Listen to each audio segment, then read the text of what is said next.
गणादि सेवितम कपित जम्बुफल चारु भक्षणम उमासुतम शोक विनाशकारकम नमामि विघ्नेश्वर पाद Pankajam. Ladies and gentlemen, a very happy Ganesh Chaturthi and a warm good morning to all of you. I, CA Vishnu Agrawal, welcomes you all on behalf of Jaipur virtual CP meeting on landmark rulings of GST. Our today's speaker, before introducing our today's speaker, I would like to welcome Branch C. Anil Kumar Yadav ji for his welcome address. Over to you, Anil sir. Thank you so much, Vishnu sir. Sorry, I think I am at home, so there is some problem in the internet connection. A very good morning to all of you and wish you all a very happy Ganesh Chaturthi. And आपको पता है आज गणेश चतुर्थी है, गणेश जी का वार है, उसी के लिए आज के हमने ये टॉपिक भी इसीलिए रखा है कि landmark ruling in GST. Rulings जो जीएसटी की जो भी रूलिंग्स है उसको how to interpret the rulings, कैसे आप उसे यूज करना है, कौन सी रूलिंग्स हमारे यहाँ काम आएंगी और कौन सी रूलिंग्स को आपको कब कोट करना है. तो वो हमारे बीच में आज हमारे स्पीकर है सी Anushree Gupta, young and dynamic speaker is Anushree. Thank you so much Anushree ma'am, आपने एक्सेप्ट किया हमारा इनविटेशन आज फेस्टिवल के डे भी. और मैं रिक्वेस्ट करूंगा आप सबसे कि प्लीज आप सब लोगों की कोई भी अगर क्वेरी है तो आप चैट के ऊपर विष्णु जी को सेंड कर सकते हैं या इधर एडमिन को सेंड कर सकते हैं, और आपको जो अटेंडेंस है वो सिर्फ एडमिन आईसीआई एडमिन को ही सेंड करनी है. और wish you all again a very happy Ganesh Chaturthi. Thank you sir. Thank you Vishnu ji. Thank you Anil sir. As we know that judicial pronouncements have equal importance along with the law, hence it is a need of hour for better interpretation of law.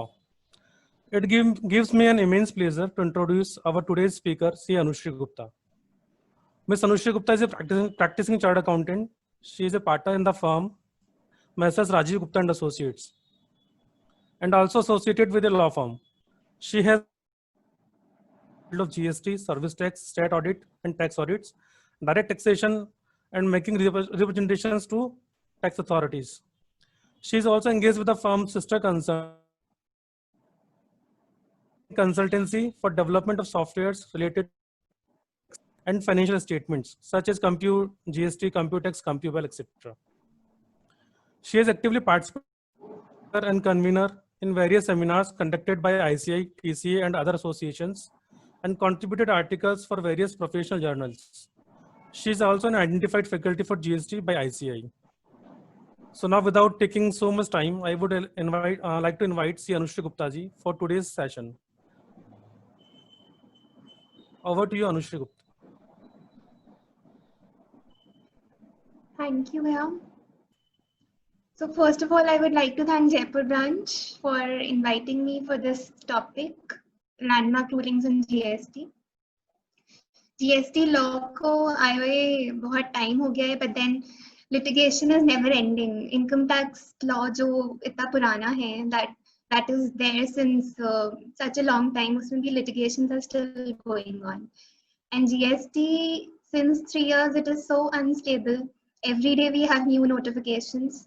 कल ही एक आधार number authentication के लिए notification आया था. So I was just going through it and I was wondering कि ये notification number 62 है already of the year 2020. So all the GST law is resting mostly in the notifications, circulars, orders, rather than the act and rules itself, जो बार बार amend ही होता रहता है. So that is why it is leading to a lot of litigations.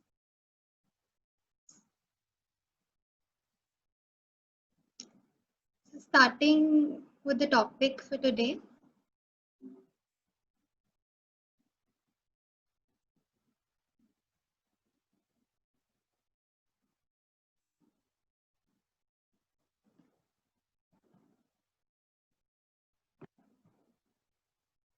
So, kal hi there was this news from the gym owners that even they have moved to High Court for getting their GST waived. They are like, COVID की वजह से हम लोग को बहुत नुकसान हो गया है, and there's a huge amount of GST we have to pay.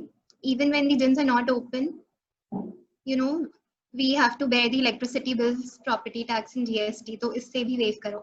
So even the gym owners, उन्होंने भी High Court को नहीं छोड़ा है, and they have gone. There is some litigation from them also now. So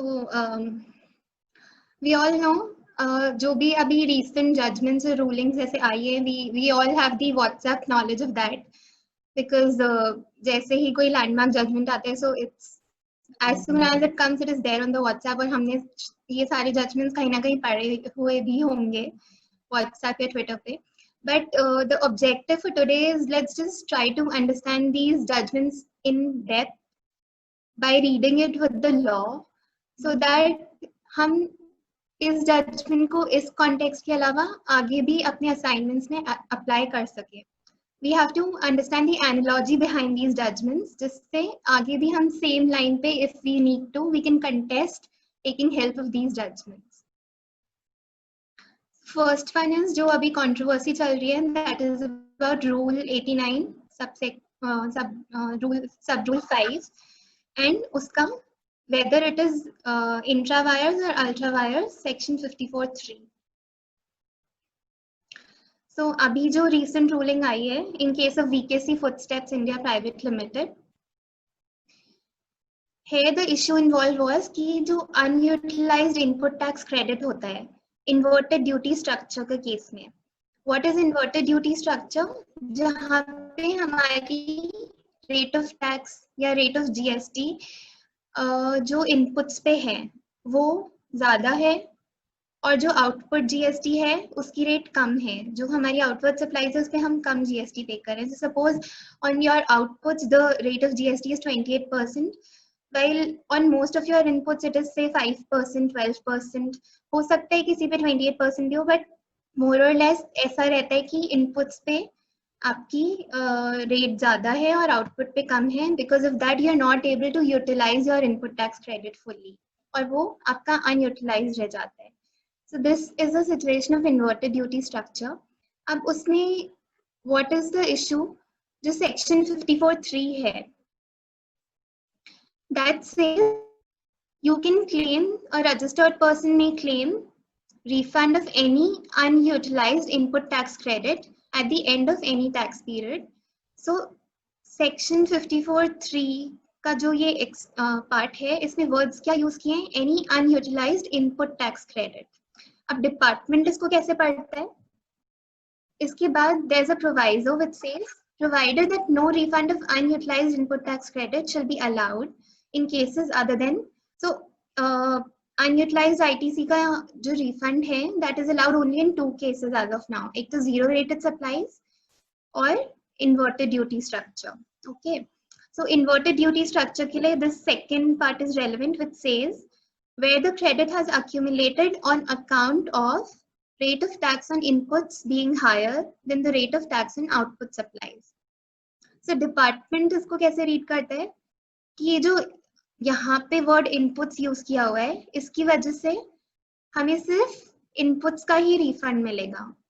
जो ITC inputs पे unutilise रह जाता है, only that can be claimed as a refund and not the ITC related to input services and capital goods.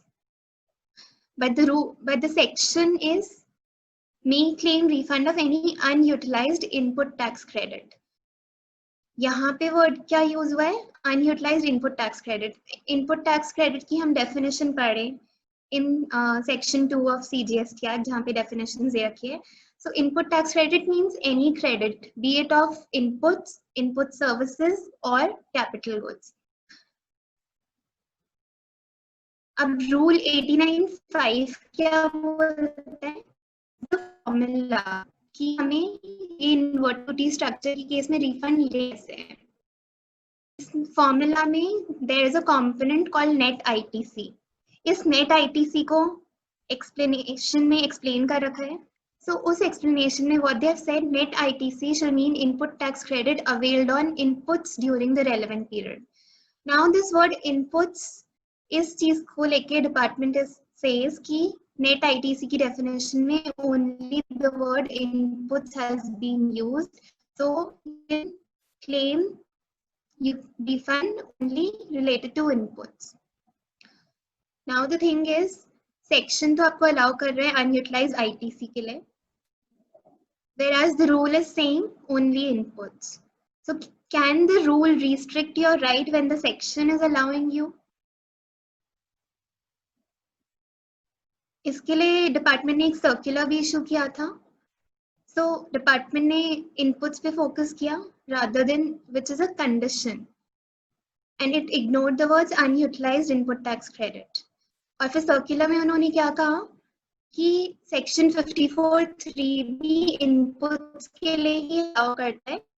तो even in rule 89(5) net ITC की definition में inputs only would be there, so that both of them are in sync. And since they are in sync, so the intention of the law was always to allow it only for inputs and not for input services and capital goods.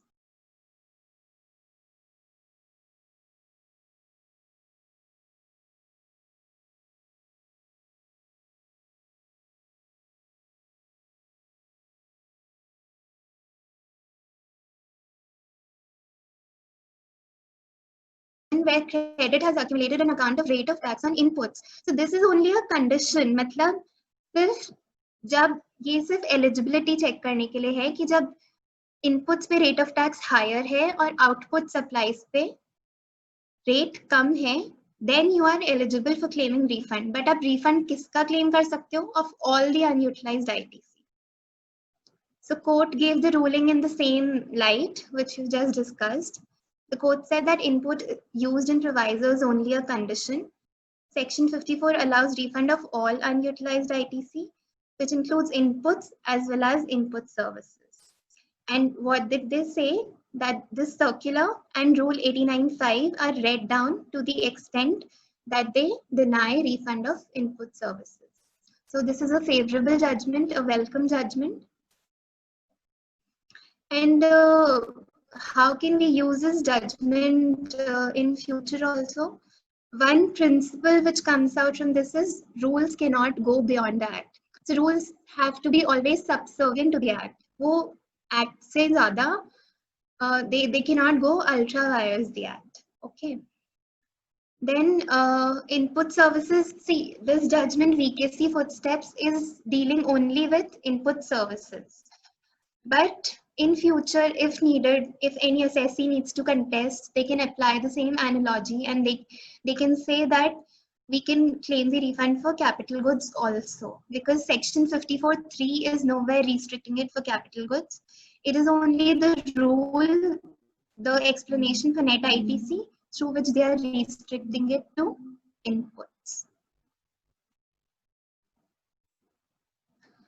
So that was all about the inverted duty structure judgment. That was by Gujarat High Court, and it will affect a lot of assessees. It will benefit a lot of assessees.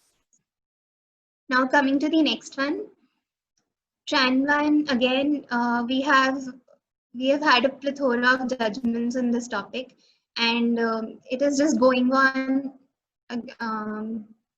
रोज कोई ना कोई judgment आ रहा है. Some are in favor, some are against the assessee. So one of the landmark judgments which was there in the slide recently in May 2020 was in the case of brand equity treaties. इस judgment में mainly दो issues deal हुए. ये हम सबको पता है through our WhatsApp knowledge that you know Tran 1 has been allowed to be filed till 30th June 2020, giving जो 3 years की limitation है वो कोर्ट ने दी है, and it has extended the benefit to all other assessees also. So Delhi High Court was kind enough to give a very detailed judgment on this topic. But let us look at what was the main idea which was contested in this judgment. So it was again जैसे VKC Footsteps में था, again this is about whether you know rules can have so much power that they can curtail your vested right. जो credit आप पुराने law में avail कर चुके हो already and you are just carrying it to a new regime because of transition, can the rules curtail that vested right? And the second issue was जो Tran 1 की time limit extend हुई है from time to time, उसमें department ने एक condition डाल दी कि 31st March 2020 तक ये टाइमलाइन सिर्फ उन्हीं लोगों के लिए एक्सटेंड होगी who are able to give a proof they tried to file Tran 1, but they could not do it because of technical glitches. और इस proof को जब हम submit करेंगे authorities के पास में, so if the GST Council approves that, if it recommends that yes, it is a good case of technical glitches, then only that extended time limit will be applicable. So whether such basis of discriminating that जिसको भी technical glitches जिसने भी face किए उसके लिए extension है और दूसरों के लिए नहीं है, is this a good basis? Okay, so these were the two main issues dealt with in this judgment at large.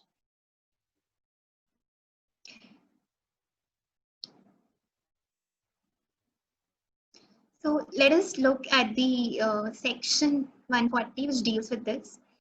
So it normally says कि a registered person shall carry forward CENVAT credit of eligible duties. Okay, so this is about जो हमें Tran 1 में credit carry forward करना था पुराने law का. However, what we need to note here is that यहाँ पे कोई भी time limit prescribed नहीं थी. Now, from Finance Act 2020, these words within such time have been added in the section 140. Before Finance Act 2020, it was not there. So, section 140 में कोई time limit नहीं थी. However, जो इसका rule है, rule 117, that gave a time limit of 90 days initially. Then it could be extended for a further period of 90 days. And then later, owing to the difficulties, it was extended again and again. But finally, it was said that it would not be extended beyond 31st March 2020. And 31st March 2020 भी उन्हीं लोगों के लिए होगा जिनको technical difficulties हैं और that case is recommended by the council. Okay.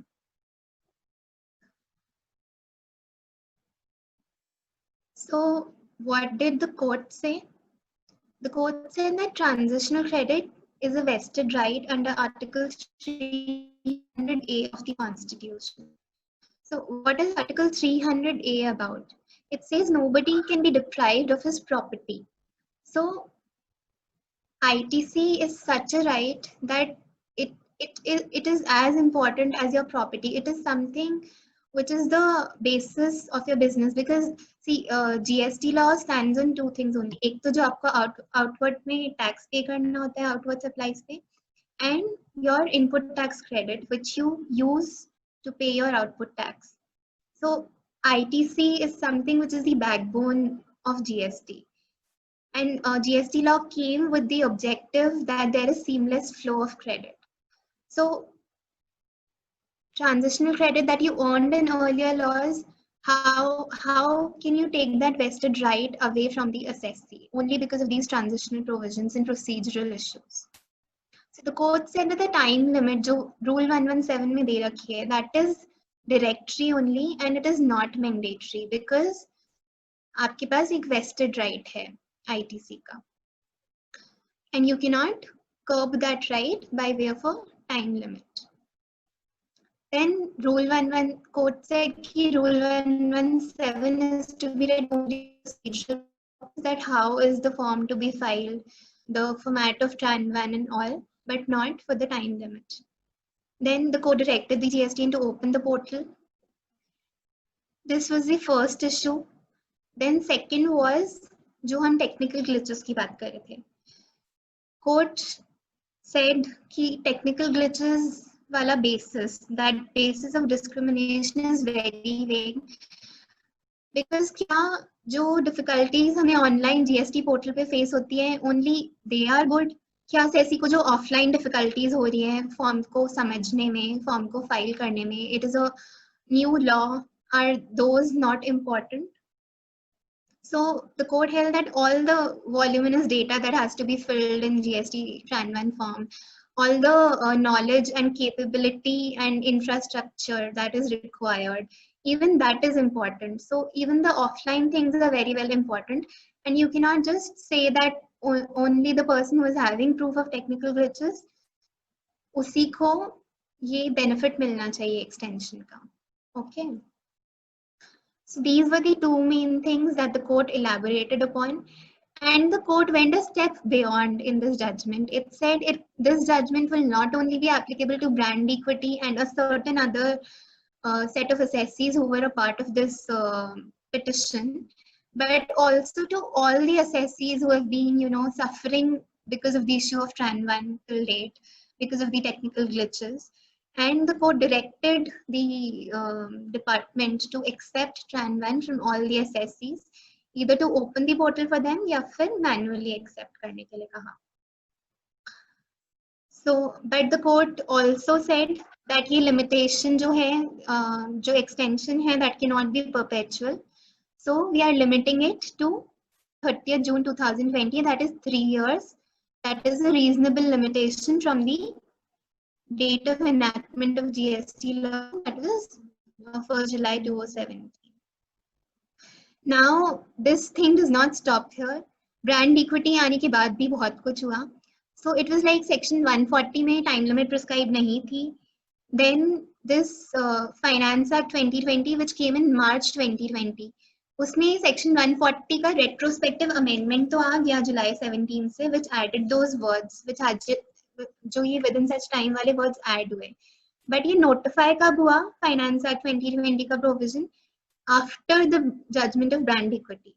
So पुराना section 140 था जिसमें कोई time limit नहीं थी.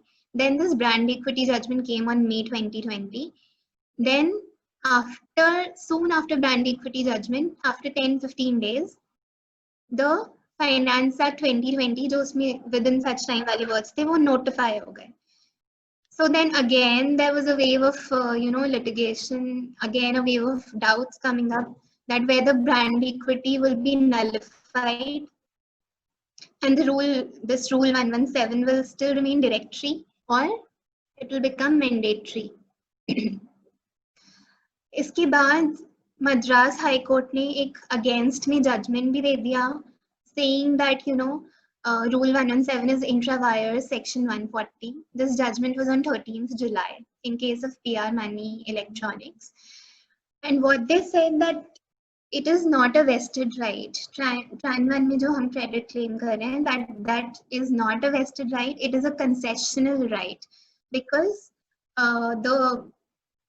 the law gives you a concession to avail your ITC, and that can always be subject to some conditions. So it is not a it is not a vested right जिसको आप कभी भी कैसे भी at your will exercise कर सकते हो, but it is subject to a time limit and there should be a mandatory time limit. So this was the contention of High Court. So after the amendment of section 140, if other courts also go with this analogy that rule 117 is intra vires 140, then the only thing left would be जो हम contest कर सकते हैं would be that article 14 and 300A of the constitution अभी भी violate हो रहे हैं, because 300A talks about right to property and article 14 talks about equal protection before the law, equality before the law.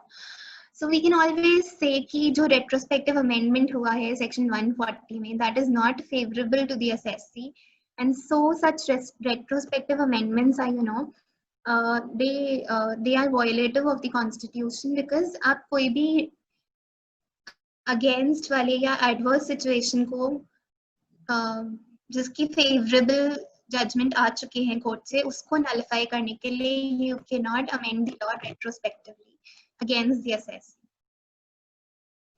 And interestingly, अभी तक section 140 के retrospective amendment को किसी ने challenge नहीं किया था, but very recently in case of Amplexer India Private Limited on 7th August, this particular assessee has challenged it in the Madras High Court itself, and Madras High Court has admitted it plus framed questions on it. So let's see how this goes. Another development was that brand equity has also traveled to Supreme Court on 19th June, and the Supreme Court has stayed it. Then another case of Rihau Delhi High Court itself. Equity भी Delhi High Court का था.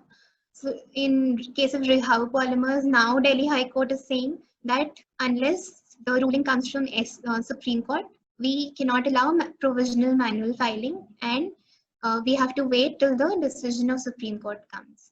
So we had some relief from brand equity. Now again, that relief for the time being is on stay from the Supreme Court. Plus, we know that it will take a long time to get decided, and there will be much litigation about it in the Supreme Court as well as other high courts. But yes, I would say that अभी भी किसी के transfer के issues चल रहे हैं. Some assessees have not been able to take it till now, then they should definitely file a petition before the High Court, so that at least if their case is pending before the High Court, whatever judgment comes from the Supreme Court, if it is favorable, that can be made applicable by way of those writs in High Court. तो जब भी अगर वो pending है तो assessee को बाद में उसका benefit जरूर मिलेगा. And retrospective amendments से related cases पहले के laws में, पहले के रुझान में बहुत बार assessee के favor में आए हैं, because the courts have said that when retrospective amendment is specifically made to nullify a judgment of the court, then it is not good. Because see, in India is a democratic country, और यहाँ पे judiciary and executive are two separate bodies functioning. So अगर judiciary और executive जो हैं वो अपना ही role जो जिनको separate roles दिए गए हैं, if they are not able to fulfill those roles independently, and one judiciary ने जब अपना role play कर दिया, उसको nullify करने के लिए executive bodies again doing some changes, then that will be against the principles of the constitution and the fact that India is a democratic country. So let's be hopeful and let's see what happens. Next, coming to this issue of sale of developed plots. So recently, what is happening in case of real estate, in a number of projects, what happens is the developer buys some piece of land and he develops a township project on it. So township projects में mainly what they do is they just demarcate the plots. जो उन्होंने piece of land लिया है उसको plots में divide कर देते हैं. They just mark the boundaries, और कुछ जो common facilities होती हैं, the pipelines, the electricity connection, and some other common area facilities like the parks, the swimming pool, ये सब वो develop कर देते हैं, and then they give that project or they sell the plots to the customer, and the customer develops it on their own further. वो बस plots demarcate करके दे देते हैं. So this is a model which is again under the litigation of GST, subject to litigation of GST. So the issue is, as we all know, sale of land is not subject to GST.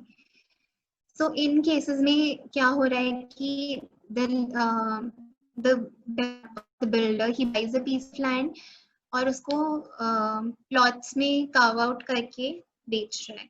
So in effect, what he is doing, he is selling the land only. उस पे जो भी construction कर रहा है बाद में customer खुद कर रहा है. Okay. So sale of land per se is not subject to GST by way of its entry in Schedule 3. But there's another entry in Schedule 2 which talks about construction services. So if you construct a complex building or a civil structure which is intended for sale to a buyer, and where the consideration, जहाँ पे आपको consideration पहले ही receive हो गया before completion, then they are construction services. Okay.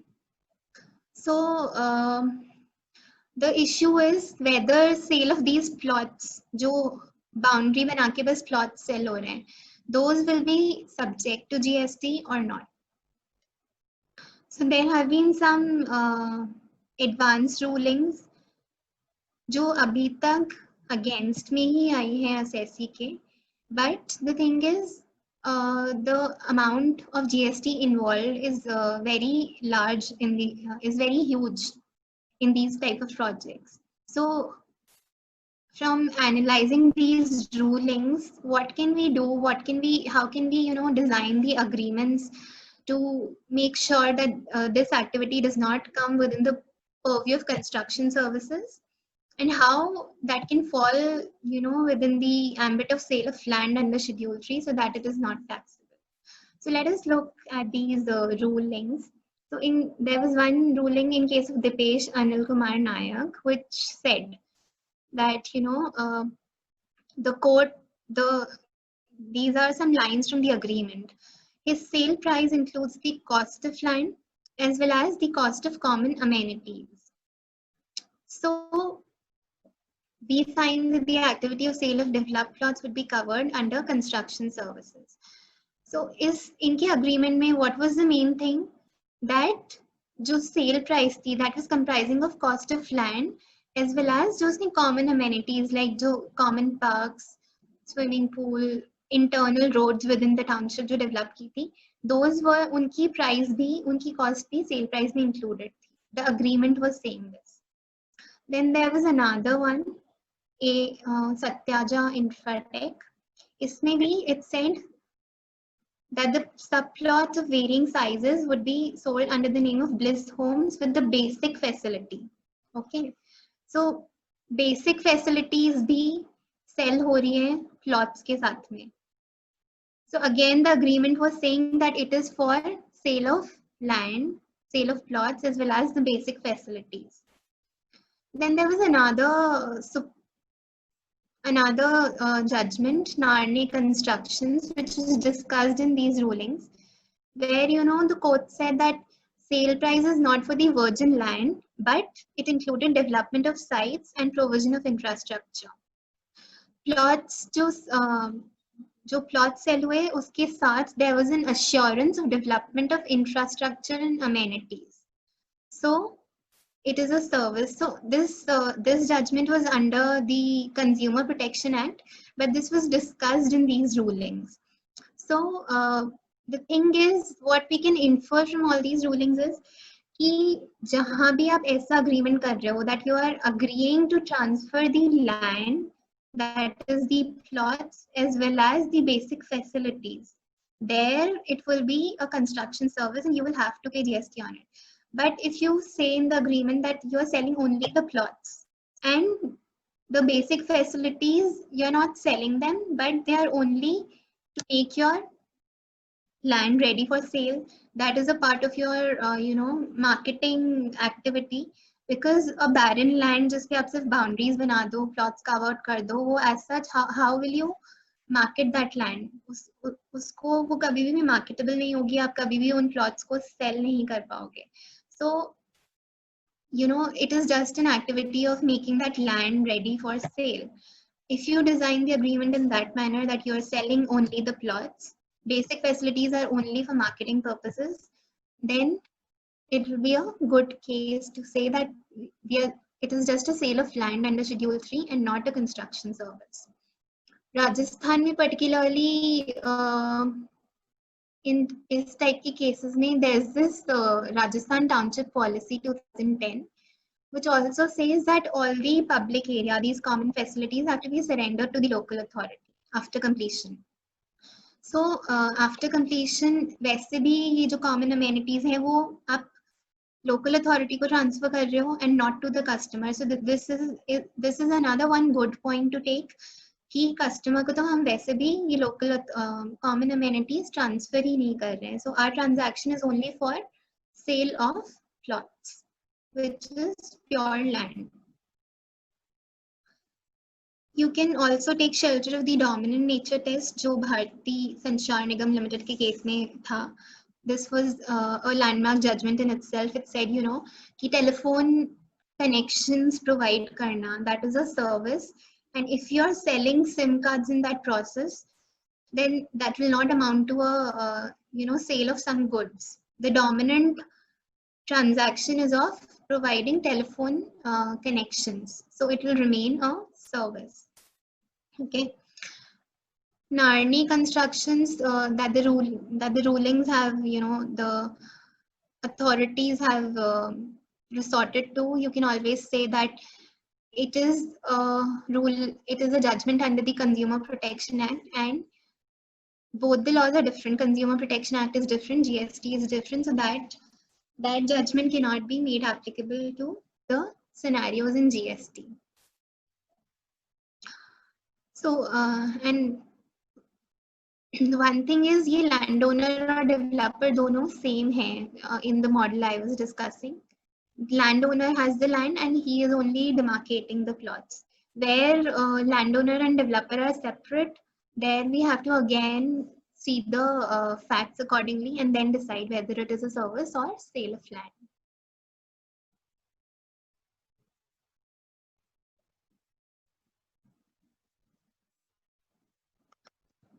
So another thing is about the C forms. So जैसे हम सबको पता है, अभी तक GST में Section 9 has excluded some goods जिन पे आज तक भी GST नहीं लगता, and GST will be applicable on them only when they are notified in future, when they are included in GST Act in future by the GST Council and the government. Some of such goods जैसे कि जो aviation turbine fuel, HSD oil, petroleum, alcohol, all these things. So इन पे GST अभी नहीं है. So what has happened, जो central sales tax है हमारा और जो वैट एक्ट है, ये दोनों अभी भी एप्लीकेबल है in case of these goods.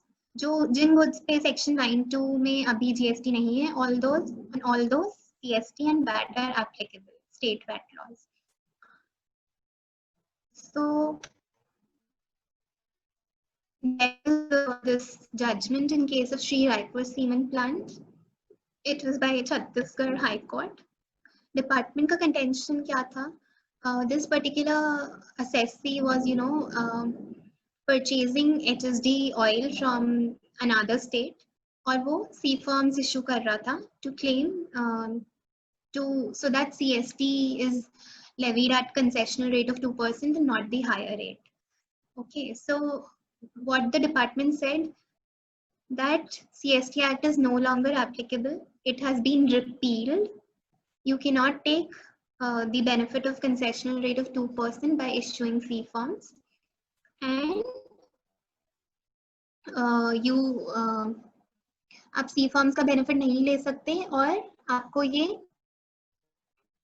give up करना पड़ेगा, and you have to pay tax at a higher rate. Okay, what the court ruled, कि in CST Act has not been repealed. अगर हम section 174 जाके देखेंगे GST Act का, so you'll see there that central sales tax has not been included over there. So central sales tax आज तक बाकी सब goods पे तो नहीं लग रही है. So what happened was, central sales tax में there was this taxation amendment 2017 amended the CST Act, और उसमें जो goods की definition थी वो चेंज कर दी थी. So goods की definition में अब यही 5-6 goods हैं जो section 9(2) of GST Act में है. मतलब जिन पे अभी GST नहीं लग रहा, only those goods are there, the definition of goods under CST Act now. And CST Act has not been repealed. अगर हम CST Act का section 174 देखेंगे तो उसमें CST Act का नाम नहीं है. Similar स्टेट GST Act हम देखेंगे किसी भी स्टेट की, तो उसके सेक्शन 174(1) में यू विल फाइंड कि जो स्टेट वैट लॉ है उसकी particular entry 54 of the 7th schedule to the constitution, उसमें जो गुड्स हैं उसमें HSD इंक्लूडेड है अभी भी, और those VAT acts are still applicable to that extent as on date. So that is how on HSD still VAT Act and Central Sales Tax Act applicable. So even the court said that these acts have not been repealed to the extent of these particular goods. HSD, aviation turbine fuel, petroleum, and all of these. Plus CST registration किसी का भी cancel नहीं हुआ था उस time. They all still hold a genuine and valid CST registration certificate under the CST Act. So they can very well issue C forms, and the department cannot deny these. Even the states cannot deny it. These C forms are valid and they will have to be accepted. The assessee cannot be made to pay a higher rate of tax, and they are very well eligible for the rate reduction by issuing a C form. So this was a good relief for all the assessees, because the rate difference, the rate is very much higher than the rate of 2% or 4% concession rate that you get by issuing C forms. और इस पे supreme court की भी एक ruling आ गई है affirming this issuance of C forms. So this is settled, and you can very well take benefit of this. Then RCM on directors remuneration. So this is again a very disputed matter. Service tax में भी इस पे बहुत litigation हुआ था, and the same continues in GST. And Rajasthan में particularly what happened, lockdown start ही हुआ था, and in March this ruling of Claycraft was there, which which I'm sure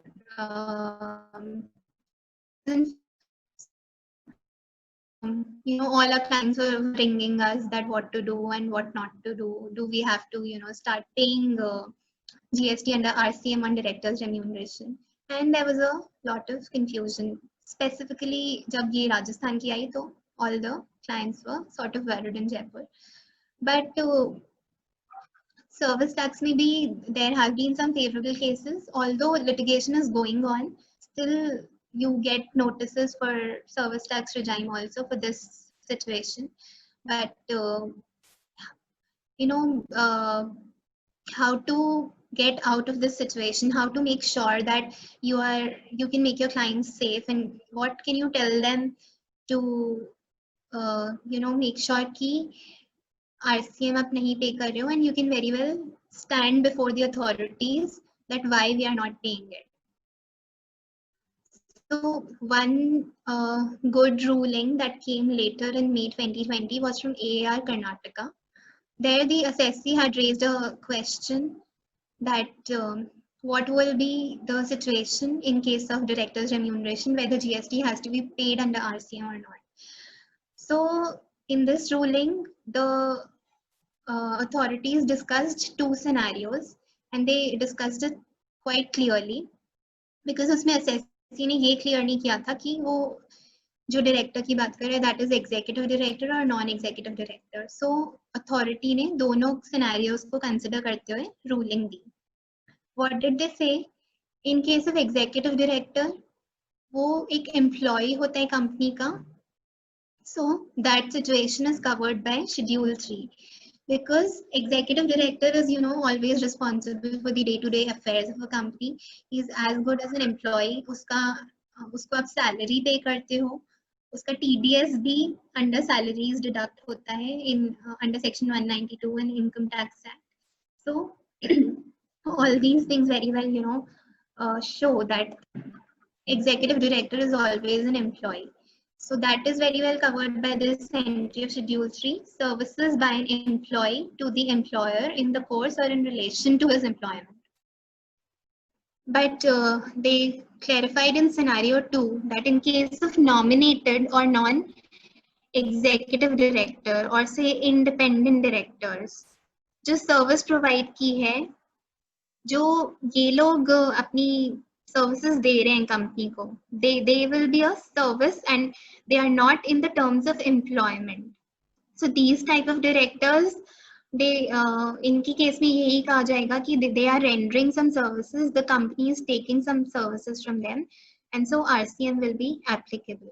These kind of directors are not responsible for day-to-day management. They have other roles also. Their sole focus is not on the management of company. So This was what they said, and they said assessee has not furnished any documents as of now. Not the the terms of appointment letter, and the TDS statement. So we cannot determine it, but it should be done according to these two scenarios. This ruling was in case of Anil Kumar Agarwal by Karnataka. So from this we can take care of these points, and we can suggest our clients to take care of these things so that if they land in trouble later, they should have these documents to fight their case. So the appointment terms, appointment letter होना चाहिए, appointment letter properly draft होना चाहिए, उसमें सारे proper terms and conditions should be laid down very clearly. It should be laid down that appointment is as an executive director. TDS जो उसका deduct हो, that should be under section 192 of salaries head. Then any perquisites that are being paid as the part of remuneration, they should be part of remuneration only. They should not be separate terms for perquisites as such, and they should be very well agreed with in the appointment letter itself. And then one more thing is, if some ESI, PF provisions are applicable to any of the companies, then the same should be deducted for directors also, because then that will be a good ground to say that see, directors are also our employees, and that is why we are deducting ESI, PF for them also. So coming to the next issue, clubs के case में, this is not a judgment from GST regime per se. This is from the VAT regime, which continued in service tax. And इस पे litigation GST में भी चल ही रहा है. Advanced rulings है GST में इस issue पे. So I'm discussing how it has flown from the past regime to GST regime, and what we can do in GST to take care that we can save the clubs from this GST in respect of activities they render to their members.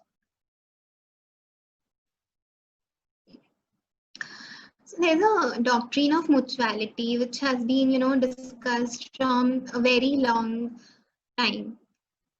Income tax से ये start हुआ था, and there was this case जब English courts थे India में. This case was in the in English and Scottish Joint Cooperative Wholesale Society. ये Privy Council के time का case है. So from that time this issue is going on. What does this doctrine of mutuality say, and it was discussed in this case also. It says that when the contributors and participators to the funds are same, जो clubs हैं वहाँ पे members ही पैसा contribute करके उस club को बना रहे हैं, और बाद में वो ही उन्हीं funds से clubs कुछ services दे रहा है अपने members को, कुछ benefits provide कर रहा है. So it is one of the same thing. खुद ही हम उसको contribute करके खुद ही उसके benefits ले रहे हैं. So the clubs and members are the same person, and it is not an activity for earning profits or earning some surplus. It is for the purpose of enjoyment and your social causes and all these things. So it was there in this. यहाँ से हम service tax में या GST में क्या issue पे discuss कर सकते हैं, that service provider and service receiver दो जनों का होना नेसेसरी है कोई भी इनडायरेक्ट टैक्स लगने के लिए, बी इट वैट और सर्विस टैक्स और GST. Okay,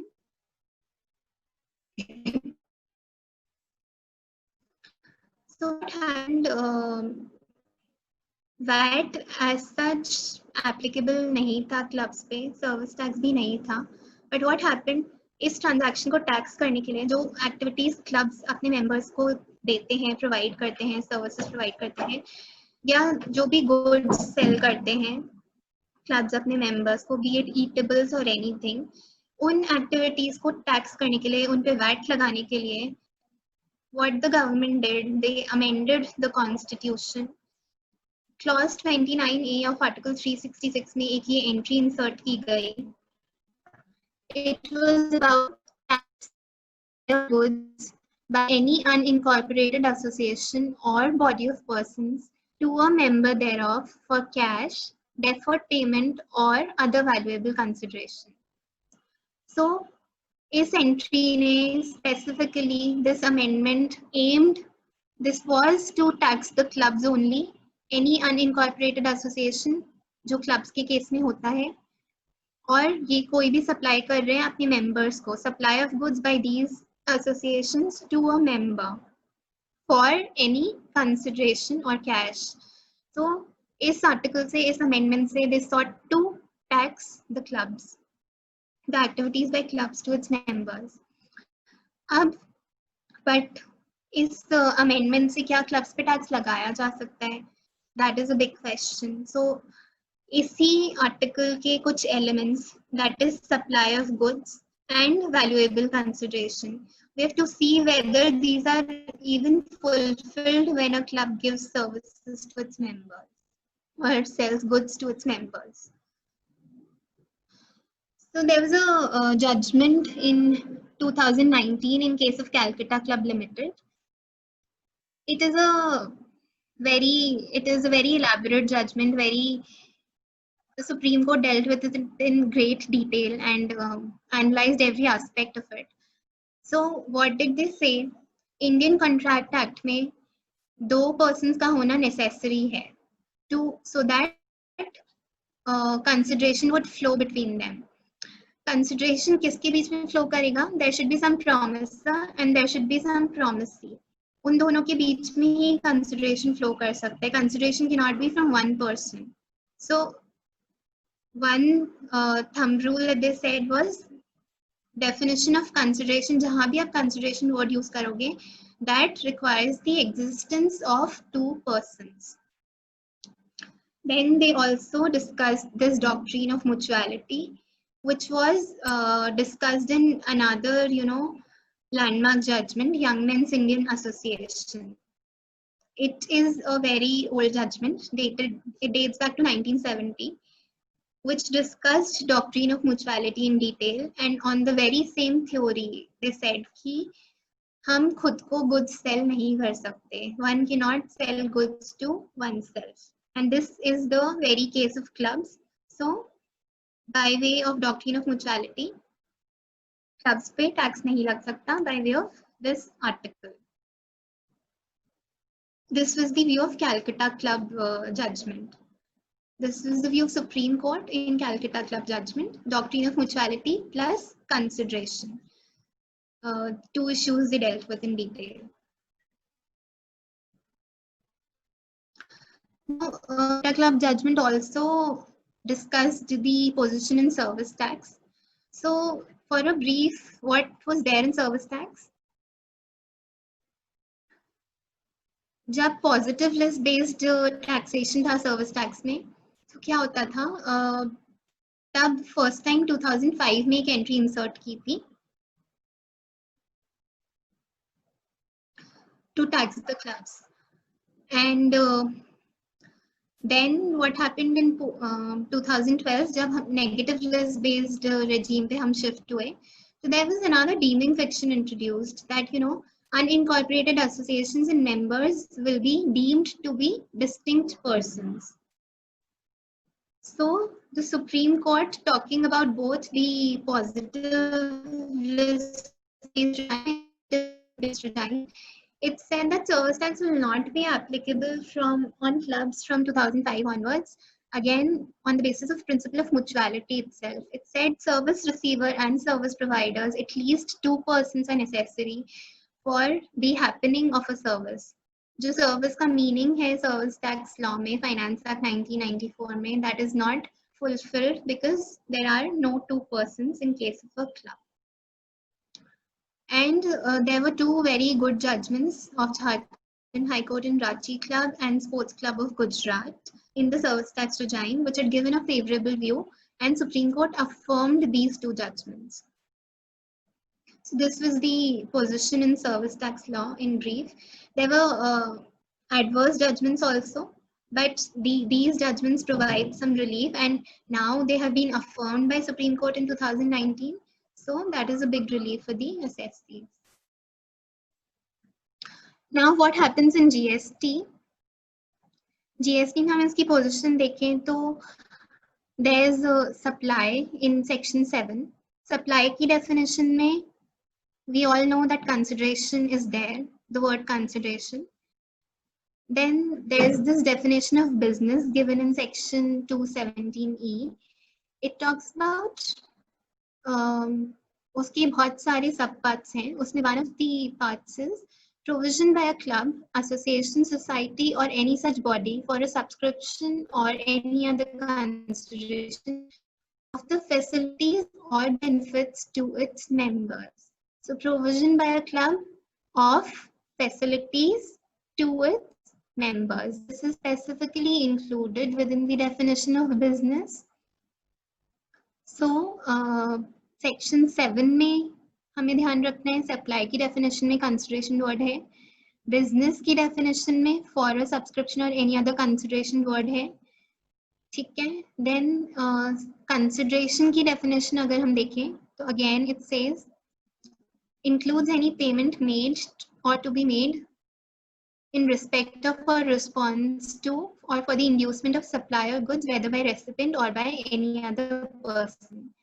So again, consideration के लिए भी there should be a supplier and there should be a payer. There should be a receiver who makes the payment. So again, two persons are needed. This is very much clear from the definition of consideration. So first of all, GST में क्या होगा कि जो services club अपने members को provide कर रहा है, is that a supply? Next question will be, is that a business? Because supply की definition में words in the course or furtherance of business be used है. Then there's another entry in Schedule 1 which says even the activities without consideration will be a supply. और उसमें एक particular entry है, supply of goods or services or both between related persons or between distinct persons as specified in section 25 when made in course or furtherance of business. So it talks about business and it talks about related or distinct persons without consideration. Okay. So we have to, now we will start, negating that how the clubs do not fall into Schedule 1, Section 7 and the definition of business. So if we're talking about Schedule 1, I would say that clubs or members जो distinct persons हैं, distinct person होने के लिए भी दो persons होने चाहिए. जब club and members they are the same person, they cannot be distinct. For a relation also, two persons are required for any relation. तभी उनके बीच में कोई relation हम establish कर सकते हैं. Then one plus point is also there that there is no deeming fiction like the service tax law. Like we talked about this deeming fiction, जो service tax में introduce किया था, कि unincorporated associations and members will be deemed to be distinct persons. This is missing in GST in any of the Schedule 1 definition plus business plus supply. So that is also a good point. Next, if we talk about the entry 7 of Schedule 2. So we discussed about Schedule 1, Section 7 and business की definition में जो cover हो रहा है, उसको we can always say that both of them include the word consideration. But for consideration as held by Calcutta Club, two persons are needed, supplier and receiver, which are not there in case of clubs. Facilities or benefits provide करते हैं clubs अपने members को, but since consideration is missing, supply and business will not hold good. Now there is another entry in Schedule 2 also. There's this entry 7 which says supply of goods by any unincorporated association or body of persons to a member for cash, deferred payment or other valuable consideration. Similar to the entry in service tax law and the article 366/29A जो article में amendment करके entry add की थी, that same entry has been borrowed from there and put in schedule 2. But again, we need to see clearly that again consideration word is there. So one point is there cannot be any consideration since there are no two persons. Supply cannot be there. Then अभी 2018 में amendment भी हुआ था where schedule 2 was per se excluded from the definition of main definition of supply, and it was introduced as another subsection 1A to section 7. मतलब schedule 2 में जितनी भी activities हैं वो सारी supply नहीं है. Schedule 2 is just to ascertain whether a particular activity is a supply of goods or of services. मतलब कोई भी एक्टिविटी अगर as per section 7(1) supply है तभी हम schedule 2 पे जाके देखेंगे कि it is a supply of goods or supply of services. ऐसे ही schedule 2 में कोई भी एंट्री है उसकी वजह से वो सप्लाई नहीं हो जाएगी पर से. This is clear from the amendment made in 2018 to section 7. So this schedule 2 entry does not hold good because it is not a supply per se. There is consideration needed, and we should also know that it talks about only unincorporated associations. So all the clubs which are in the form of body corporates, they will not be included here, who are in company form. Then there's another circular also, circular 35 of 2018 for JVs. It says the joint ventures, if they render services to its members, then those services will be taxable under entry 7 of schedule 2. This circular discusses about the nature of those services, and it says कि ये इसी nature की services हैं and they are covered within entry 7 of schedule 2. But again, I would say that this circulars are not binding. So whatever this, it is just a clarification. So all these activities by JV2 members, they can also be, we can say that it is not a supply for all the reasons that we've just discussed. Schedule 2. So talking about the rulings in GST, this was about what the position was in VAT regimes and service tax regime, then the law in GST that we have seen. और rulings की क्या situation है अभी तक? So in case of Lions Club, what happened? This is a ruling of appellate authority for advanced ruling. So earlier the AAR that gave a ruling against the assessee only, but later the appellate authority it tried to go deep into the facts and try to analyze further. So it said it is not a completely favorable ruling, but yes, partially favorable. It says जो membership fees receive होती है clubs को from its members, and if that membership fees is used for administrative purposes, then then this fees, membership fees at least, would not be liable to GST, because ये कोई business करने के लिए नहीं है, ये members के benefit के लिए ही है और ये members ने ही contribute किए and they are only using it. So it is just a pooling of funds जो members ही देते हैं और फिर membership fees club को run करने के लिए members को ही services or facilities provide करने के लिए use हो रही है. So that is in the very objective of club. So that would not be chargeable to GST. However, it said जो ये leadership programs करते रहते हैं Lions Club वाले और बाकी other programs और activities organize करते रहते हैं from time to time, जिनके लिए separate registration fees ली जाती है, that would be taxable because it is a benefit to a member.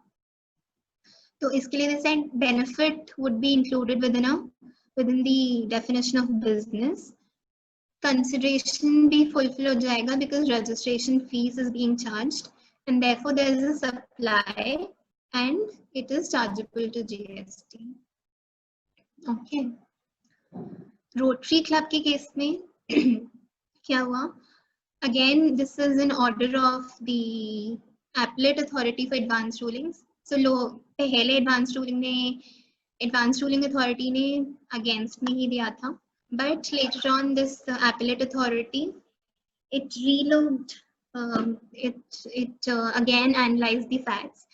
And you know, Rotary Club again made submissions, and it said that all the membership subscriptions that we receive, वो हम सिर्फ social meetings के लिए और social causes के लिए use कर रहे हैं, like clean water and stuff.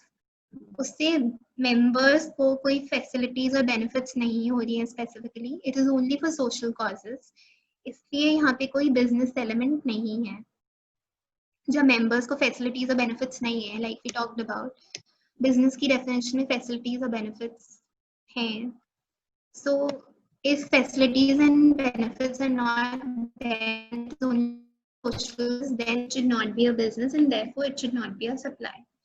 So the Appellate Authority agreed to this proposition, and they said, yes, this is only for social causes.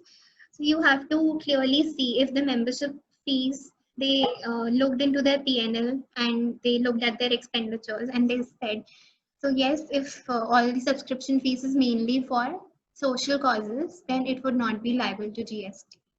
So I would just say that, you know, this is a long debated issue, which was there in earlier regimes and continuing in GST.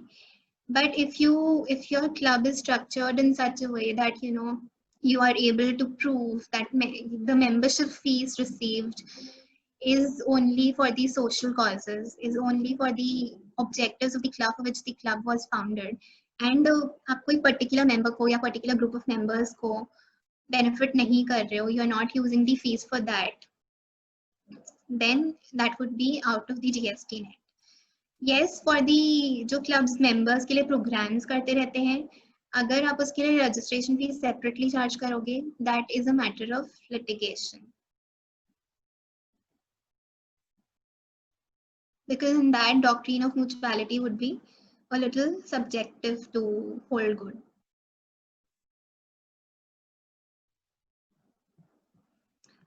Okay, so now there was another judgment in case of Bharti Airtel Limited. 3B के process में जो भी problems चल रही हैं, we all know how the returns is been going on. पहले जो GST 123 आने वाला था, it is not there till now. And then they came out with a temporary return, GSTR 3B, जिसकी वजह से many people had to, you know, face a lot of difficulties. They had to do a lot of compromises. And 3B में starting में सबने बस data punch किया था, because that was just a summary data, and that was not reconciled from anywhere. So इस case में Bharti Airtel में क्या हुआ? They had a credit involved of, you know, they paid extra cash to the tune of 923 crores. This was the sum involved. जिसकी वजह से they went to High Court.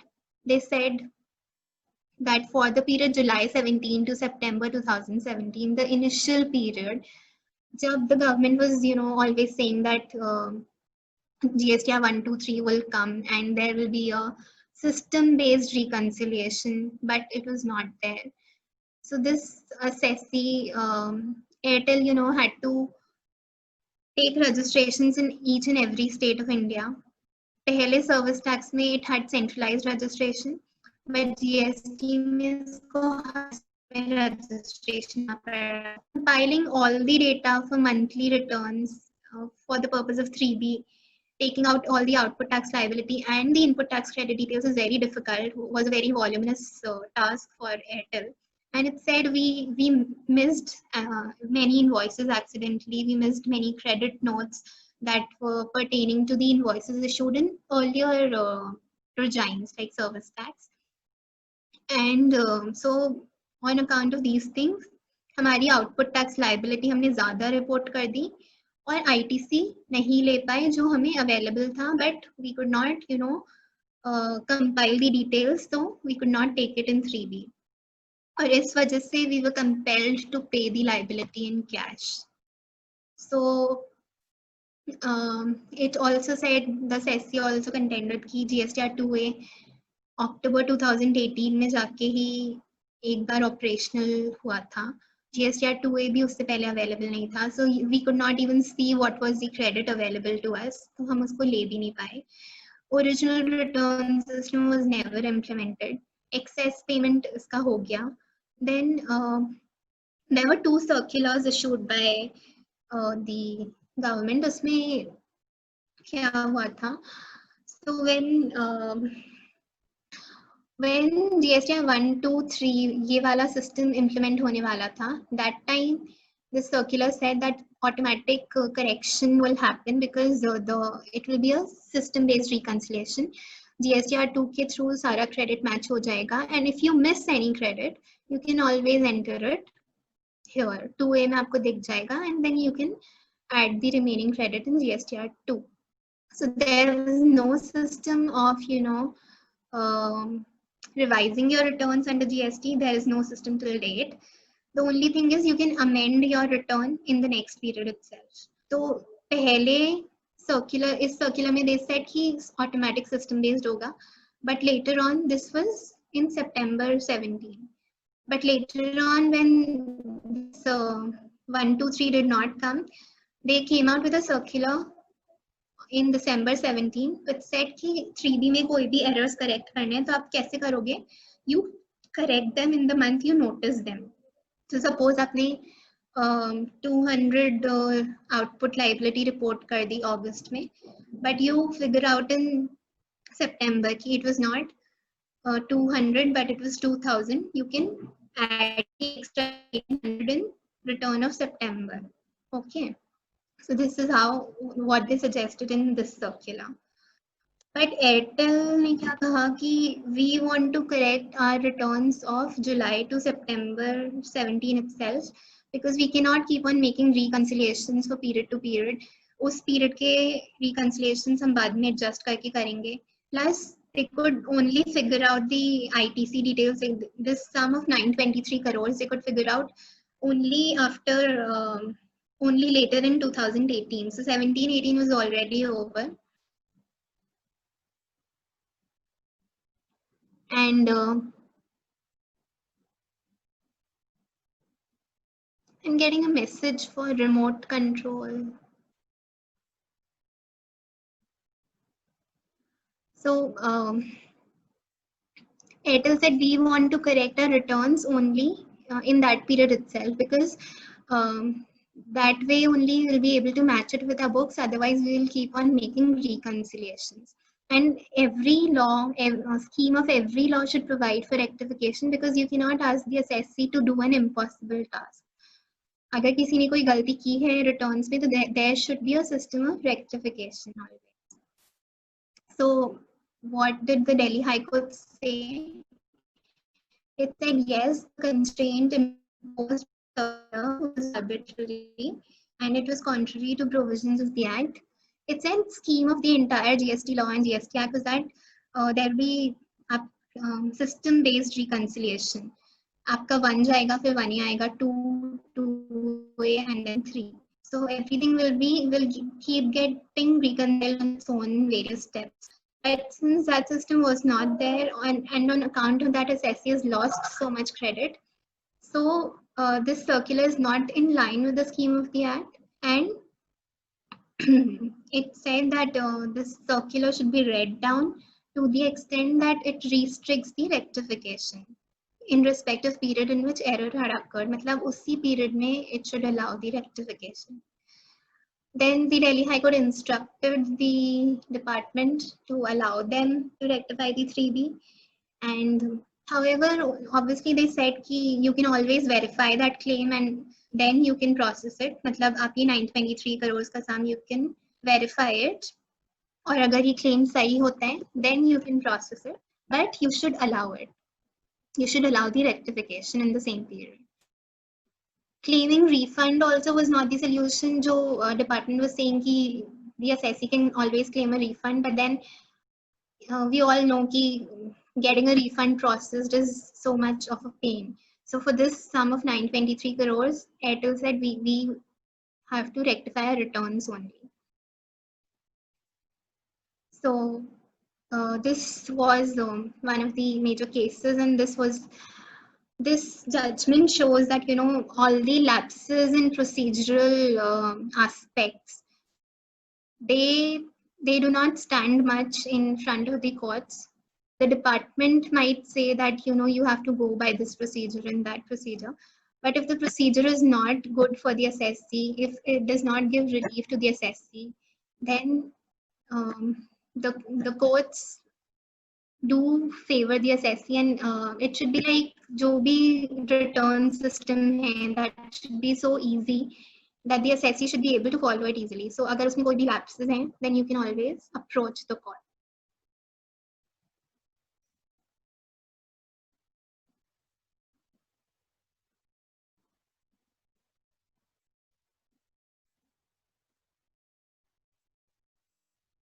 Then there's this another judgment in case of Kun Motors. It talks about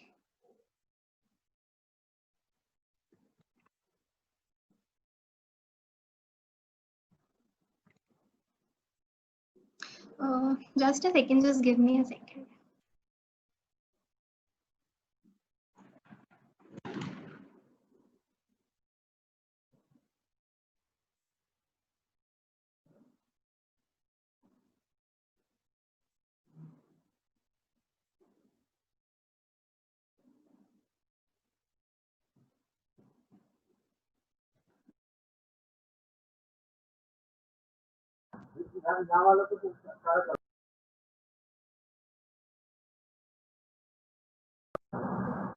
problem है क्या Amit ma'am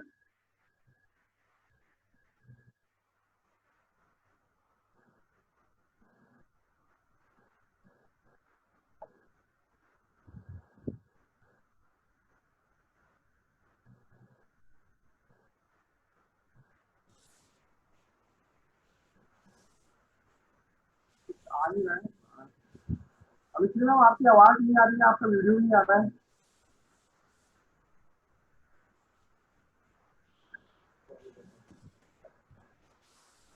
अभी मेरे net में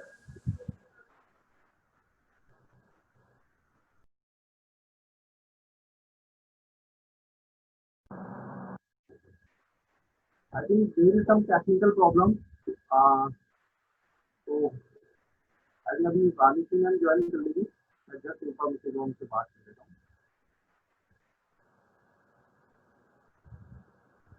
meanwhile अगर आपकी कोई भी क्वेरीज है कोई भी आपको अगर डाउट है जो अब तक की प्रेजेंटेशन दी है मैम ने तो आप प्लीज उसको चैट बॉक्स के अंदर हमारे जो आज के मॉडरेटर है श्री विष्णु अग्रवाल जी उनको आप डाल सकते हैं या हम इसके मैम को डाल सकते हैं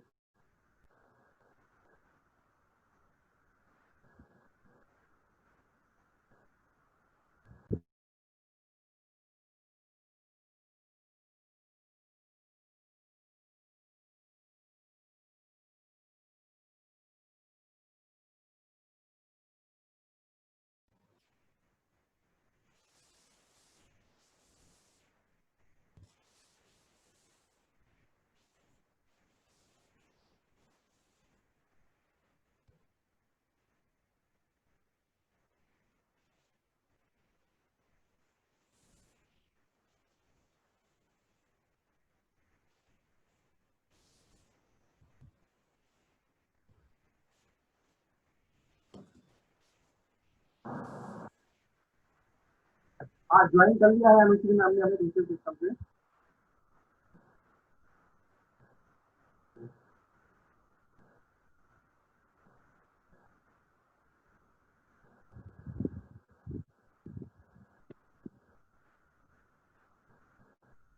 Yes, so there was some electricity issue. Sorry for the interruption.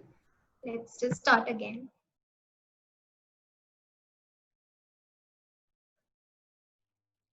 So we're talking about this decision of Kun Motors. In this, the appellant, he's a dealer of motor vehicles in Pondicherry.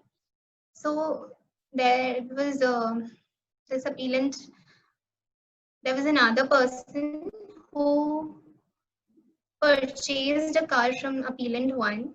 He placed an order for purchase of a car, and then the purchase of car was done. Car purchase करने के बाद इस appellant 2 ने he took temporary registration and insurance cover in Pondicherry itself. उसने वहाँ पे car सारे documents के साथ परचेज भी कर ली, रजिस्ट्रेशन भी ले लिया, इंश्योरेंस कवर भी ले लिया. Okay, so after that sale was complete in a way.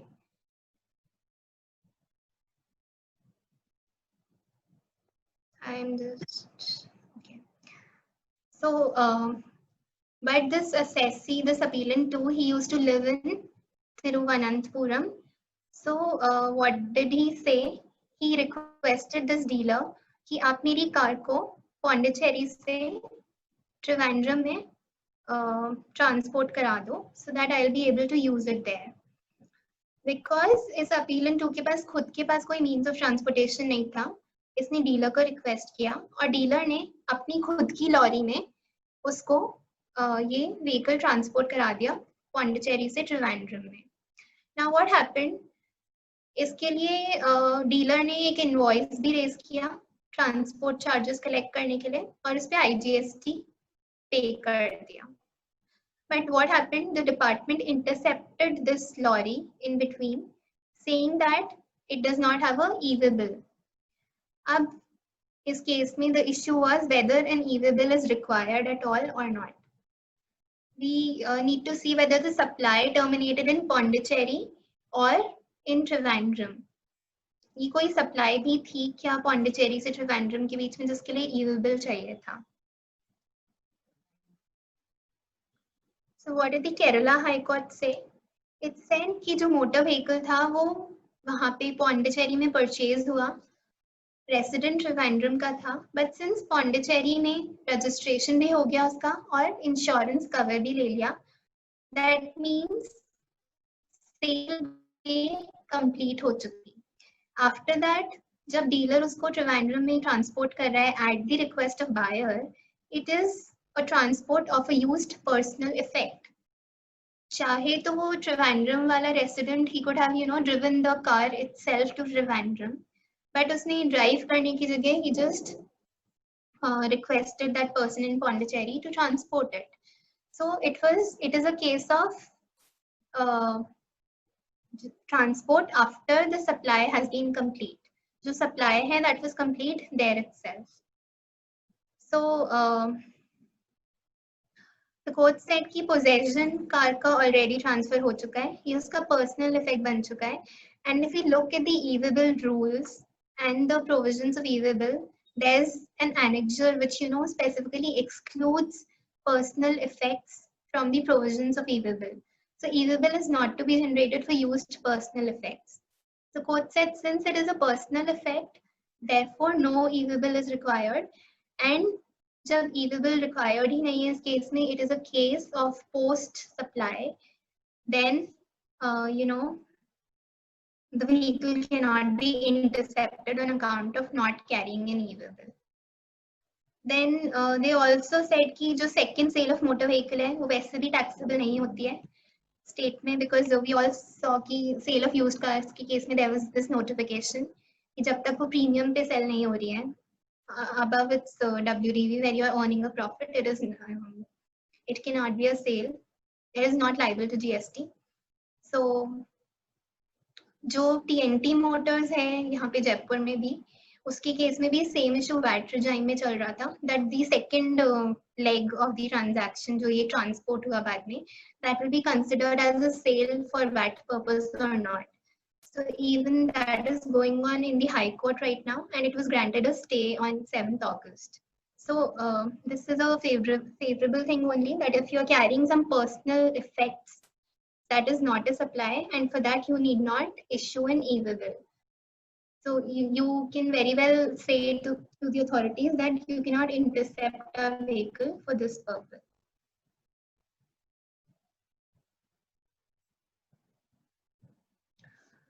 Next, coming to does duty drawback affect refund of IGST? So it is a very settled law now कि हमारे पास exports में और zero rated supplies में we have two options, either to do them with the payment of tax or without payment of tax. Okay, so जहाँ भी हम with payment of tax कर रहे हैं, अब the procedure with the the link with the customs, the ICE gate or GST portal, they've been linked very well, and you so generally get the refunds. But एक ये duty drawback का case था, इसमें Amit cotton industries के case में. So here the assessee was exporting the goods out of India with payment of IGST, और इसने साथ में ड्रॉबैक भी क्लेम किया, which was at a higher rate. So what did the department say? कि जब आप ड्रॉबैक भी क्लेम कर रहे हो तो you cannot take the refund of IGST then. But then what did the court held? कि the assessee's contention was that कि drawback and refund are not related. Refund can be only withheld in circumstances जो 96 rule 96(4) में दी हुई है, and rule 96(4) gives very limited circumstances जब आपका refund stop किया जा सकता है. Those are limited cases of जब आप tax नहीं pay करते हो, या फिर if your appeal is pending at some forum, or you have violated any of the provisions of Customs Act. So apart from these conditions, you cannot hold the refund of IGST जब आप export with payment of tax कर रहे हो तो. That option is very clear. So this circular, then there was a circular also which was dated 9/10/2018. इस circular में भी there was this contrary thing कि जब duty drawback avail कर रहे हैं तो you cannot take the refund. But then this circular was post the date of exports by SSC. Exports took place on July 17. So department was taking shelter of this circular, but then the court said that this circular is already of a post dated one, and this is not applicable also. You cannot withheld. It upheld the contentions of SSC कि refund सिर्फ in particular circumstances में withheld किया जा सकता है, otherwise it cannot be withheld. And the court allowed the refund with interest. Assessee ने duty drawback higher rate की जगह it gave back the drawback also to the department कि okay, we give up the drawback, because it was in that time it was in a situation that it wanted the refund at any cost because it was a huge sum. But then also the department did not agree, so this case traveled to Gujarat High Court. So although refunds under refund of IGST on payment of taxes, you get them easily now, but if any such situation of duty drawback arises, you can always take shelter of this judgment. Now the detention of vehicle on account of discrepancy in valuation. So again, can you intercept a vehicle on account of these discrepancies? जब भी हम कुछ transport कर रहे हैं तो हमें पता है कि that person should carry an invoice and an e-bill. ये हमें clearly पता है that without an e-bill you should not transport anything. जब भी you are causing the movement for a supply or even for purposes other than a supply, like before supply if you're causing some movement. Okay. So in this case of KP Sugandh Limited, what did the Chhattisgarh High Court say?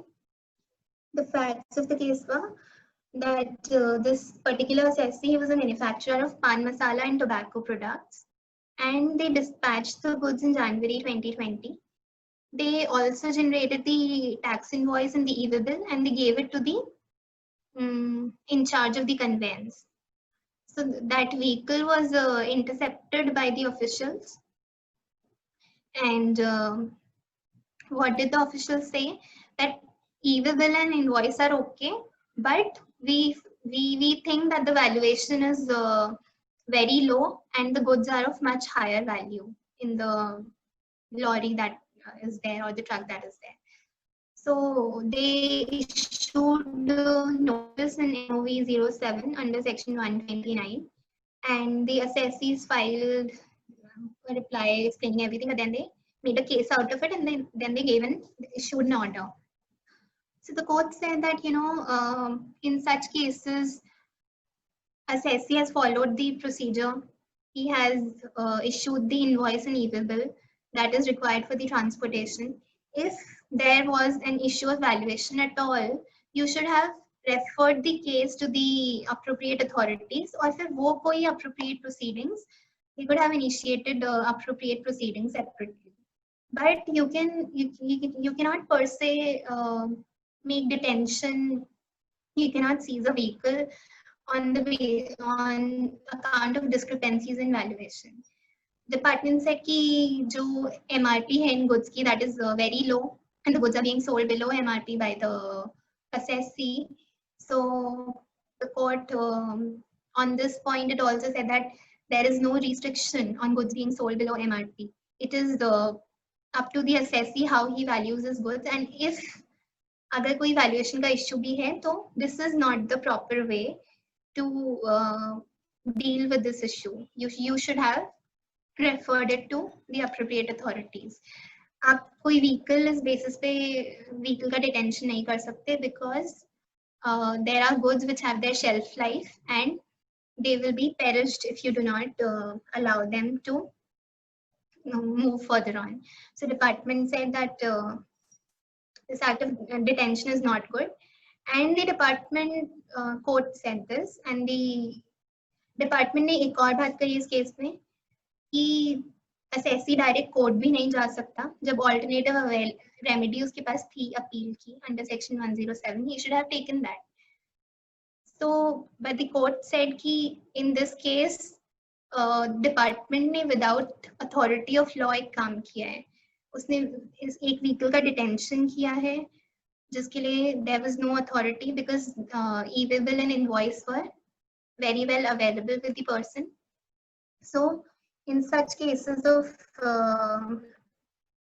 action by the department where it is without authority of law, the writ is maintainable, and we cannot ask the assessees to go and avail the remedy of appeal, because it would be very unjustified.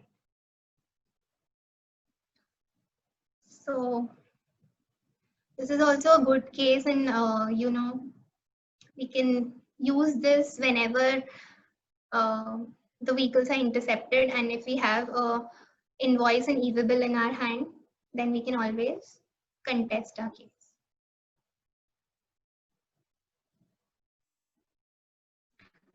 Then safari retreats was there. It has been discussed many times.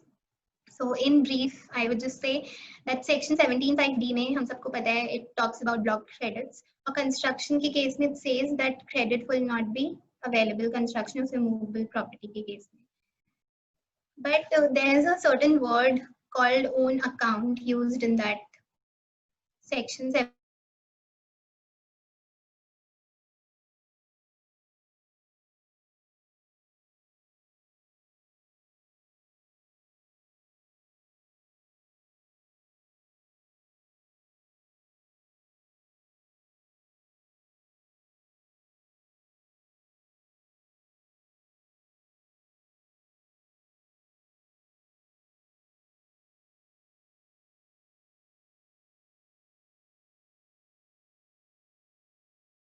Take the refund. Then the circulars and notification cannot go beyond section 54(3) and exceed its power and say that credit will lapse. Credit is always a vested right, and it will remain there so that the assessee can use it in future. अगर refund नहीं लिया तो वो use तो कर ही सकता है. It should not at least lapse.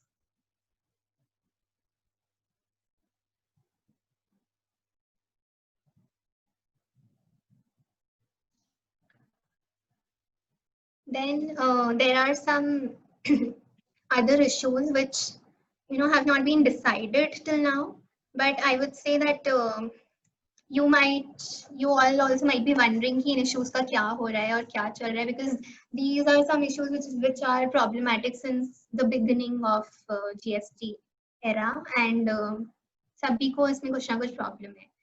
So in case of Rule 36(4), which is about which restricts your ITC to 10% in excess of what is shown in 2A. मतलब 2A में जितना आपको क्रेडिट दिख रहा है और अवेलेबल है उसके ऊपर अगर वहाँ पे 100 रुपए का है तो आप 110 रुपए का ही क्रेडिट ले सकते हो.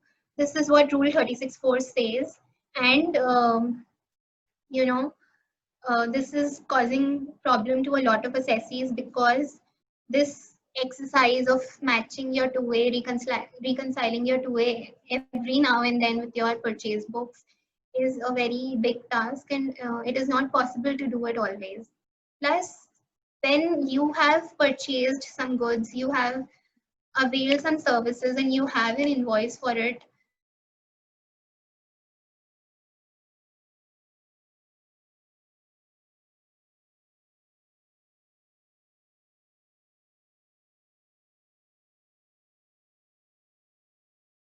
in the rules or the act, they restrict you to take that credit. So against this Rule 36(4), a writ petition has been filed in High Court. All these are petitions before Rajasthan High Court which are pending. So 40 Federation of Rajasthan Trade has filed this writ petition. Another has been filed in case of Niyati Construction Companies, again challenging Rule 36(4), as well as it has been filed in Rajasthan also and in Gujarat also. So in section 16(4), that time limit is there that you can, take credit only up to September of next year. So for financial year 17-18, you could take ITC up to September 2018. It is that section. But what happened in GST में सारी returns late file हो रही हैं और तब तक income tax का जो भी था, income tax में सब अपने accounts close कर चुके थे. So the books were already finalized and GST returns were not finalized. So there is for the last 2-3 years there is a mismatch going on between your filings in GST and income tax, and that is causing a lot of problems. So this restriction of 6 months is again causing a lot of problem to the assessees, and the annual returns under GST also, GSTR 9(9)(c), इनमें भी लोगों को बहुत problem हो रही थी because 3B में क्या क्रेडिट क्लेम किया जाए और क्या नहीं किया जाए, plus people were discovering some credits later, so it was a lot of problem. So even this has been challenged before the Rajasthan High Court. Then we have section 50 subsection 1 which talks about levying interest and gross tax liability. Again ये issue भी बहुत सारे notices आए थे हमारे पास, बहुत सारे at a time department ने सबके case में notice issue कर दिए थे that this payment has been made late in your 3B and इस amount पे आपका इतना interest बन रहा है, you have to pay it. And that was all on gross tax liability. हम सब ने अपनी annual returns और 9C में we have written taking that shelter of Megha Engineering and all those problems and everything. Client ने interest liability खुद compute की and he is liable for that. But the law was unclear on this point.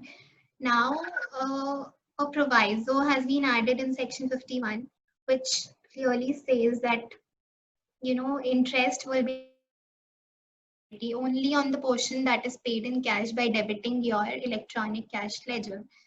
However, that proviso was introduced by Finance Act 2019, but that has not been notified till date. So even now the doubts are there. The department is trying to issue notices before this proviso gets notified, and we all are filing replies day in and day out. So this issue has also been challenged in case of tax technical services. Then section 16(2)(c), where again from day one this has been an issue कि जब supplier tax का payment कर देगा तभी buyer को credit available होगा. If supplier does not pay the tax, then buyer को भी credit available नहीं होगा. So again, this is something which the law is asking assessee to, do an impossible task. The person who has to avail the credit cannot every time go to the supplier and ask whether you have paid the tax or not. It is the supplier's responsibility to pay that tax, and then you have an invoice on the basis of which you can claim credit. You have a genuine invoice. You have verified the registration of the supplier, that he has a good track record. He is registered under GST. He is filing his returns. Then you cannot just go and cross check for every invoice कि उसने pay किया है या नहीं. So this condition of section 16(2)(c) is again a problematic thing and challenged before the High Court. Now hand sanitizers का भी बहुत कुछ चल रहा था. So इतने टाइम से everyone was just confused कि 12% rate लगेगी या 18% लगेगी. Assessees are trying to tax it under 12%, whereas the authorities are saying it is 18%. So abhi there was an advanced ruling in case of Springfield on this issue, which said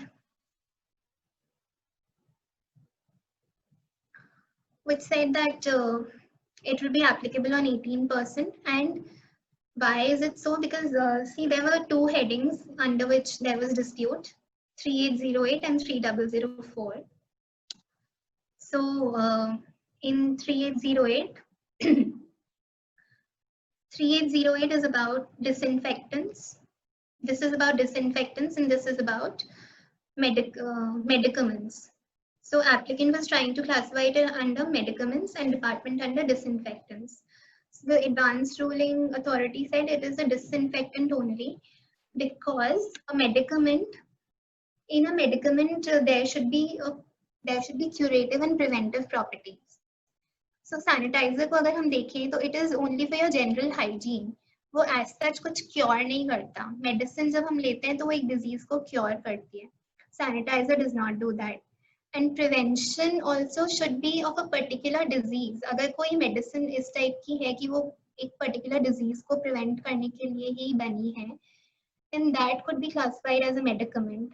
But sanitizer जो general hygiene के लिए है, that cannot be called a medicament.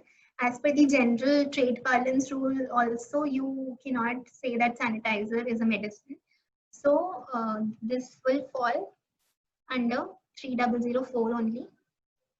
Sorry, 3808 only as a disinfectant and taxable at 18%. So I think that was all for today. Just one more issue that is there. अभी fake invoices का और search का, Caesar का, इन सब का बहुत चल रहा है. So regarding that, there is another set of judgments, but one thing which I would like to say is in one of the cases it is decided that search cannot be of a person. It is always for business premises. So अगर parties आपके पास आती हैं and they like in that particular case, authorities stayed at the premises of the assessee for 10 days और उन्होंने उनको बहुत harass किया, and one of the persons was not there in that business premises. So they said that we will search that person and then only we will go away, because our objective is to search that person. So उस case में the court said that search is always of a person, document, thing. Search is always of a thing or document. And you can seize the documents only or some things only. You cannot search a person. Okay. So this is one good point. And another was, whenever you make a case on basis of some search, there has to be proper adjudication. You cannot straight away issue a notice on the basis of statements, because statements अगर आप harass करके लेते हो तो you can, assessee can always retract them at a suitable time. So assessee, you should always advise the clients that even if they have given statements under the pressure of the department, they should immediately contact the consultants and find out a way to retract their statements at the earliest, जिससे just जो भी search का case बने, that can be handled that way. So I think this is all for today. All the major judgments in these 2-3 years. Now we can take up some questions. We have a query in chat box from CA Vidya Khanna. That can you brief again whether Tran1 credit can be taken or not? Yes, so Tran1 credit, as I said, is a very long debated issue going on. So brand equities gave a favorable judgment, although it has traveled to Supreme Court or stay grant किया है Supreme Court ने, but I would like to say कि अभी Tran1 credit जो मतलब if the SEC is not able to file Tran1 till now also, they should definitely go to the court if the sum involved is large, or they should contest it before the High Court. So whatever decision comes from the Supreme Court, that can be made applicable to this person. Because if they do not contest it even, then there will be no solution. So it is better to do something rather than nothing. And let's hope that Supreme Court gives a favorable decision. Plus the retrospective amendment of section 140, that is also not a good thing. So there also we have a chance to stand. So you should definitely go and claim the Tran1 credit if not claimed. Okay. Any other query can be write on chat box. If anyone have any query, that can be write in chat box. So one query I have from CA Vidya Khanna only. It is whether TDR is immovable property has benefits arising out of land. Whether GST, also clarify whether GST is levied on immovable property. So GST is not applicable on all immovable properties. Like the immovable property is not the classification, I would say, to define whether GST is applicable or not. I would say land or building is a thing that you need to see. GST is not applicable on land and fully constructed buildings also, if you receive the entire consideration after the building is complete. But as said earlier, Schedule 2 में there's an entry. अगर आप कोई भी part of consideration before construction receive करते हो, तो that is a construction service then.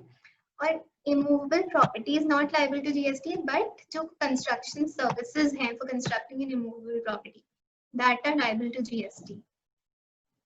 And TDRs in relation to immovable property, yes, they are taxable if the cases be high. So, but it depends on the model. So there are tripartite models, there are bilateral models, landowner or developers, KSB models. There are various models in which they enter.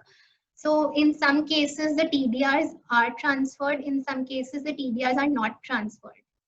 Like in some cases, the landowner retains the transferable TDRs, and जहाँ पे उनका TDRs की sell नहीं हो रही है या फिर उनकी lease नहीं हो रही है, then they will not be taxable. So it depends on the facts and circumstances of the case.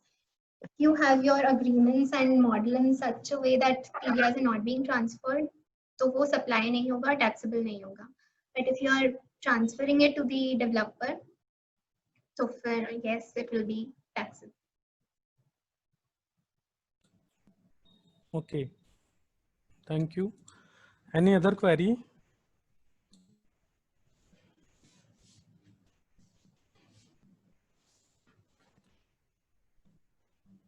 Some people had raised their hands, I know. But they're not showing right now.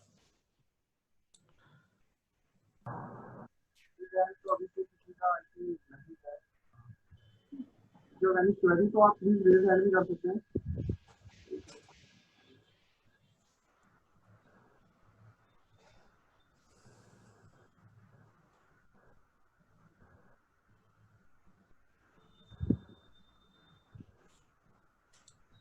नहीं है sir, raise hand.